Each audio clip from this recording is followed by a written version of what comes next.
யார் சிவான்னு சொல்கிறோம், இவன் எப்பவுமே நாம் ஸ்வயம்புன்னு சொல்கிறோம். ஸ்வயம்புன்னா அவன் உடல் அவனே உருவாக்குனான். தாய் தந்தை இல்லை, பிறந்த இடம் இல்லை, சின்ன வயசு இல்லை, முதுமை இல்லை, சமாதி இல்லை.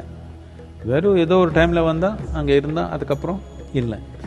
அதில் கூட நடுநடுவில் எங்கேயோ போயிடுவான். ஒரு தடவை வந்தப்போ ரொம்ப அழகாக இருக்கா பார்க்கறதுக்கு, இன்னொரு தடவை வந்தப்போ கொஞ்சம் அசிங்கமாக இருப்பான்.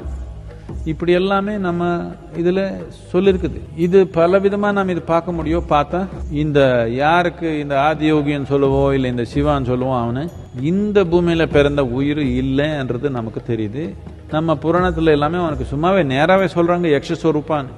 அப்படின்னா வேற எங்கேருந்தோ வந்து இங்கே அவனுடைய உடல் மனிதர் கூட தொடர்பு வச்சுக்கிறதுக்காக அவன் மட்டும் மனிதனுடைய உடல் போட்டுக்கிறான். அவர் இந்த கலாச்சாரத்துக்கு சேர்ந்தவங்க இல்லை, எது இல்லை, அவர் மனிதர்ன்னு நாம் சொல்ல முடியாது. வேற ஏதோ ஒரு விதமான உயிர் இங்கே வந்து மனித ரூபம் இவன் மட்டும் போட்டுக்கிறான்.